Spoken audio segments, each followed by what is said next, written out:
J'aimerais qu'un jour on se pose la question de tuer des animaux. Est-ce que c'est quelque chose que l'on doit continuer à pratiquer et le spécisme aussi, est-ce que c'est quelque chose qui ne doit pas nous interroger? Pourquoi est-ce qu'on ne mangerait pas nos chats après tout?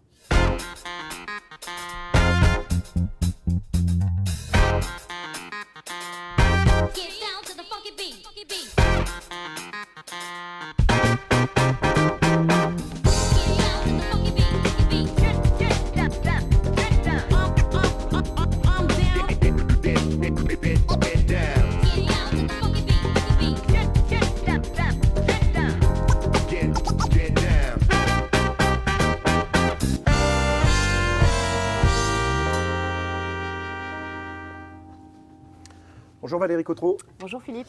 Alors vous êtes dirigeante d'Artefacto, une société bretonne du numérique qui emploie une trentaine de salariés et vous êtes spécialisée dans la réalité augmentée. Vous rendez visible des choses qui ne se voient pas. Exactement. Et puis vous, grâce à la réalité virtuelle, vous faites aussi de la formation, ça fait partie de votre activité.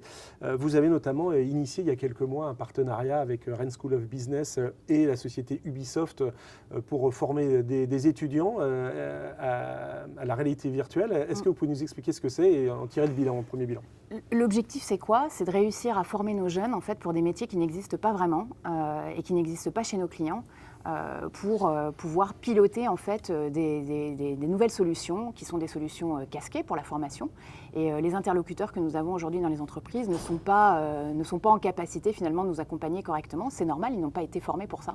Donc là, on est en train de travailler au pivot et les nouvelles générations qui vont sortir des écoles pourront nous accompagner aussi au sein des industriels, des entreprises industrielles pour ce type de projet. Donc une première promotion là, qui va être formée. On le disait, vous travaillez avec Ubisoft sur ce partenariat, un fleuron de l'économie nationale bretonne créé par les frères Guillemot, mais une société, un groupe qui traverse des difficultés depuis quelques mois avec des accusations de harcèlement sexuel au sein de ses équipes. Qu'est-ce que ça vous inspire? Est-ce que ça a remis en cause peut-être votre partenariat ou pas? Alors, ça m'inspire quoi? Tant que c'est pas prouvé, il faut toujours être en prudence par rapport à ça, mais évidemment du dégoût et en tant que femme encore plus. Après, ça n'a pas remis en cause le partenariat. Je pense que le partenariat pourrait être mis en cause si on constatait que c'est un système organisé et cautionné par la direction, ce qui pour l'instant n'est pas le cas, quoi. On parlait donc de lutte contre le harcèlement et les discriminations, il y a aussi la parité, l'égalité salariale. Ce sont autant de sujets de société en fait, dont un ou une chef d'entreprise doit désormais tenir compte au même titre que le développement de son business. Est-ce que vous trouvez ça normal? Est-ce que c'est compliqué de prendre ça aussi en charge en plus de tout le reste? C'est des points de vigilance de toute façon qu'il faut avoir constamment, mais j'ai envie de dire que si on partage ces valeurs-là déjà dès le début et si on sait les partager au sein de son collectif et de son équipe, on a peut-être moins de risques d'avoir ce type de phénomène parce que au recrutement, on peut déjà cerner, sentir des choses, quoi. Je pense qu'on peut le faire dans une PME, c'est peut-être plus compliqué dans un grand groupe. Oui. Donc vous dites que désormais, le chef d'entreprise doit intégrer aussi ces données-là. Il n'est pas là uniquement pour pérenniser son activité, faire du business, du commerce. Non, mais c'est ça. Le chef d'entreprise doit intégrer plein de données, une multitude de données au niveau RH, au niveau des ressources humaines. Ça, c'est un point, mais il y a plein de points de vigilance sur l'accompagnement des salariés, sur leur bien-être, sur leur santé mentale, notamment dans la période que nous traversons. Il y a plein de sujets qu'on doit traiter. Ce point-là est un point aussi qui est important et on doit être vigilant par rapport au bien-être des femmes si jamais il y a un contexte qui est compliqué, quoi. Valérie Cotreau, je vous propose qu'on se retrouve dans quelques instants. On va tout de suite regarder les 60 secondes Orange et on se retrouve tout de suite après.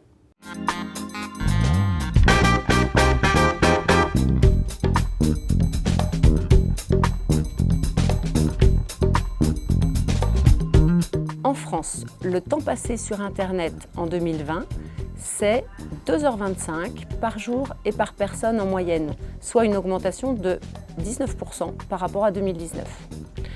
Alors prendre des habitudes pour un usage numérique raisonné, c'est prendre du temps pour soi, pour son entourage, et c'est une bonne façon de réduire son bilan carbone. Voici quelques actions que nous pouvons tous faire pour réduire notre impact environnemental numérique. Laisser notre portable dans le sac à main, pendant les repas, mettre le portable sur le Wi-Fi dès qu'on peut, réduire la consommation de vidéos. Elles utilisent beaucoup de bandes passantes et on n'en a pas besoin pour écouter de la musique par exemple. On peut aussi en réduire la définition sur les portables qui ont des tout petits écrans. Orange accompagne tout le monde pour un usage raisonné du numérique, notamment avec notre site bienvivreledigital.orange.fr qu'on retrouve aussi sur Facebook. On y trouve des astuces et des conseils et on peut participer à des ateliers numériques en ligne. Et parce qu'il y a un temps pour tout, pour la connexion et pour lever les yeux des écrans, Orange et Lonely Planet publient un guide 100 lieux et expériences pour déconnecter en France, accessible via cette page et ce site.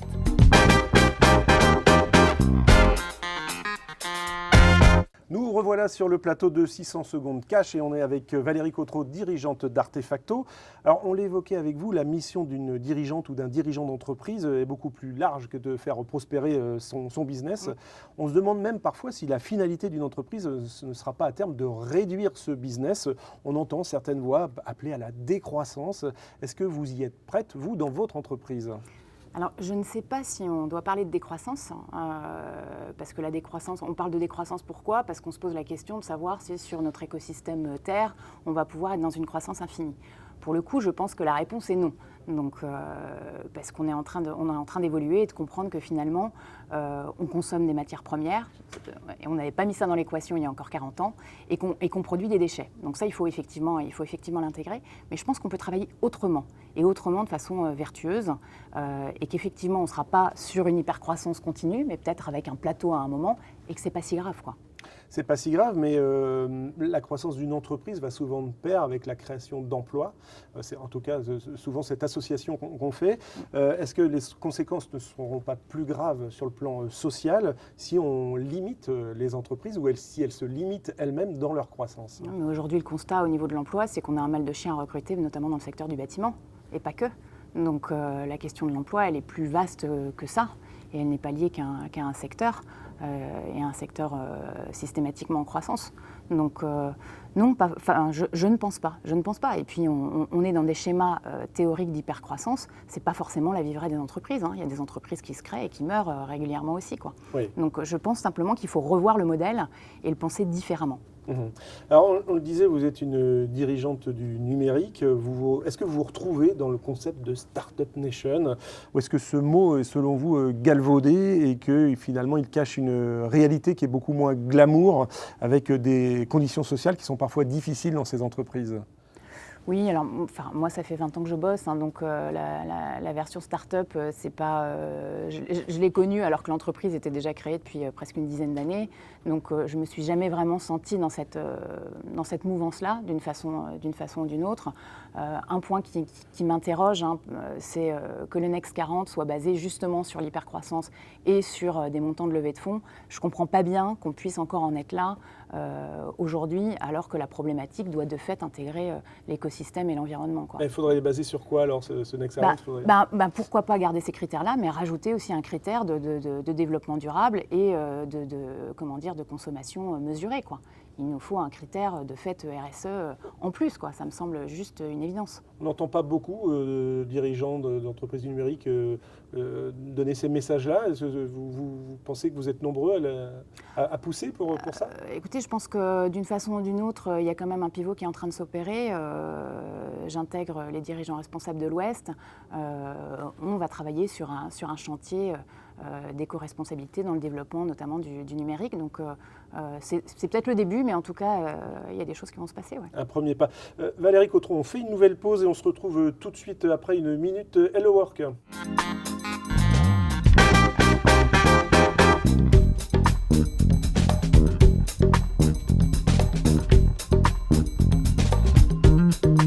Il est très facile de se former aujourd'hui en France, que ce soit pour obtenir un diplôme, changer de métier ou tout simplement monter en compétences. L'offre de formation est très variée et il existe des formations qui répondent aux contraintes de l'ensemble des actifs, qu'ils soient salariés, demandeurs d'emploi, étudiants ou bien encore chefs d'entreprise. On peut par exemple trouver des formations longues qui vont durer plusieurs mois, mais aussi des formations courtes qui vont durer de quelques heures à quelques jours. On trouve également des formations qui peuvent se réaliser 100% en présentiel, ainsi que des formations qui peuvent se réaliser 100% à distance. Aujourd'hui en France, on trouve des formations à tous les prix. Cela va d'une centaine d'euros pour une formation en ligne qui va se dérouler sans accompagnement, à plus de 30 000 euros pour un MBA dans une grande école par exemple. Ce qu'il est important de souligner, c'est qu'il existe de nombreuses aides qui permettent de se former à un moindre coût. Le plus connu est un dispositif appelé le CPF, compte personnel de formation. Le CPF de chaque acquis français est crédité chaque année de 500 à 800 euros, ce qui n'est pas négligeable. Il est également à noter que le gouvernement a mis en place un dispositif appelé le FNE Formation, qui prend en charge la formation de l'ensemble des Français en activité partielle. Les formations pouvant être réalisées 100% à distance sont particulièrement plébiscitées par les Français, surtout dans le contexte actuel. On remarque sur notre plateforme maformation.fr un vrai engouement pour toutes les formations dans le domaine du médico-social, ce qui tend à démontrer qu'en cette période compliquée, les Français sont plus que jamais à la recherche de contacts humains et souhaitent aider ceux qui sont dans le besoin.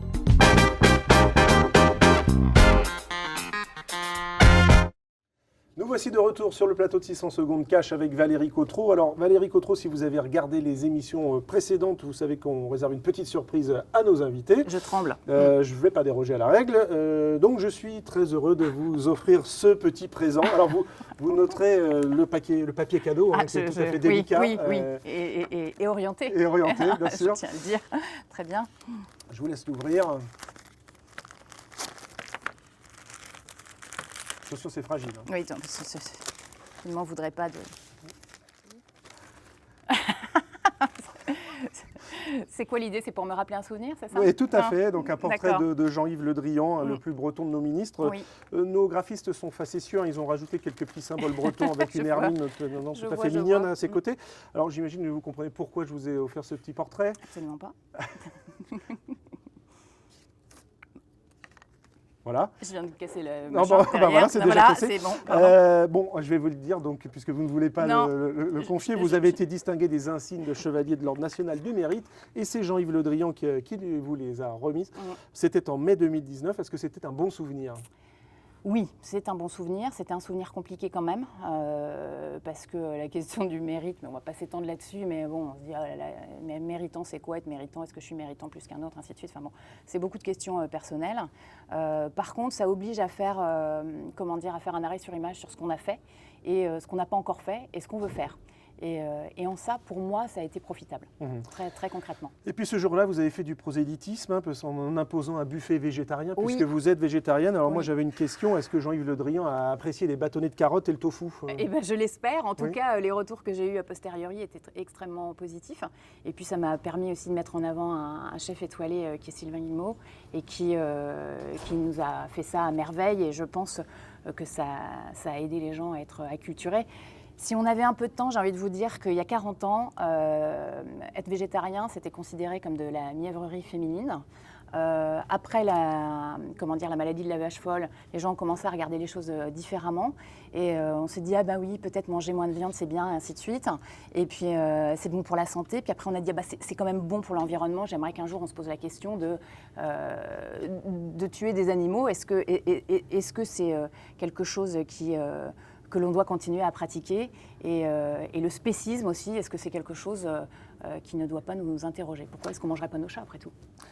Merci, on va rester sur cette magnifique conclusion, Valérie Cotreau. J'ai un cadeau aussi, moi, sur la partie économie, et ça c'est pour vous, merci. Théorie du donut. Je vais lire ça avec attention. Merci beaucoup Valérie Cotreau, on arrive à la fin de cette émission. J'espère que vous avez apprécié ce nouvel épisode de 600 secondes cash, et on se retrouve très vite pour une nouvelle émission. À bientôt.